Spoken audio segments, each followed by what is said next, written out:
trying to hide her small smile at the fatherly glower he sent her way, and wandered deeper into the store.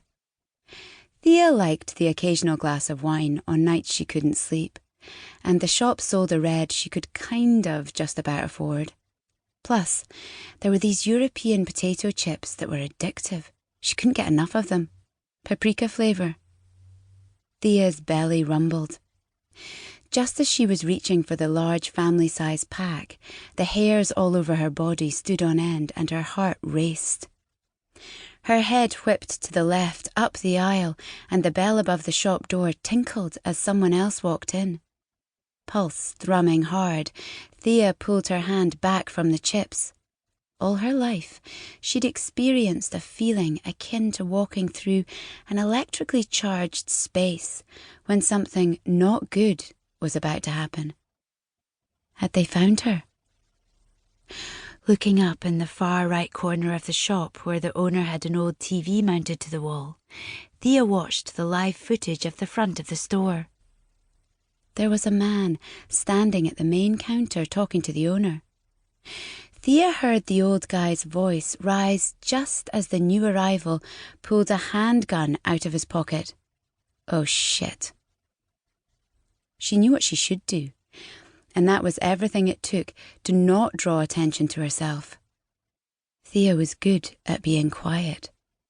She could creep up the aisle and make a quick dash for the door and be out of there before the guy with the gun could even blink. Do it, Thea, the survivor in her urged.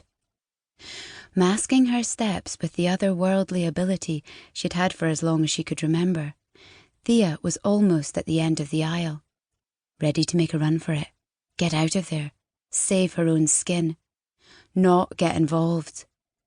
Yet, Thea knew that the electrical charge she'd felt earlier didn't happen just because a guy came into a store to rob it. That feeling was like a sixth sense. Something bad was going to happen here. It wasn't her business. It wasn't. But the shopkeeper's concerned expressions of admonishment filled Thea's head. Oh, shit.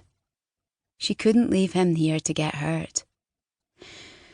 Taking a deep breath, Thea listened as the argument between the shop owner and robber grew more heated. It sounded like her stubborn shopkeeper didn't want to hand over his money. Really? Is it worth your life? With a heavy exhalation, her stomach churning, Thea stepped out from behind the aisle, and the shopkeeper's eyes widened in concerned horror. The gunman had his back to her. I think maybe we should all... A crack ripped through the air, followed by a sharp sting of pain in her shoulder. She didn't even get to finish her sentence because the gunman had whirled around in fright and shot her. Thea glowered down at her shoulder and then up at the gunman, whose eyes had widened. His hand trembled. Was that necessary? Thea took an angry step toward him. He fired again. The bullet ripped through her just inches from the last. She flinched at the burn. Okay, now she was pissed. The air crackled around her as she touched the bloody holes in the only jacket she owned. Feeling a little murderous, it must have shown on her face as she looked up because the gunman wasn't the only one freaking out. The shopkeeper was no longer looking at her like a concerned father. His face was pale with terror. He yelled something, and if Thea had to guess, it was probably along the lines of, "What are you?" or "Demon," or "Monster."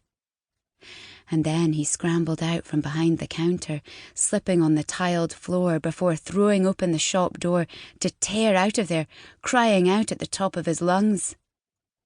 Disappointment flooded Thea. "Nice," she mumbled. She stepped in to help, got shot twice, and that's how he thanked her. When would she learn? She cut a look at the gunman. His tawny skin was pale, his hand shaking hard as he backed into the counter, muttering what sounded like a plea under his breath. Thea knew how she appeared. When someone pissed her off, her eyes transformed from brown to a gold so bright no one could ever mistake her as human. Plus...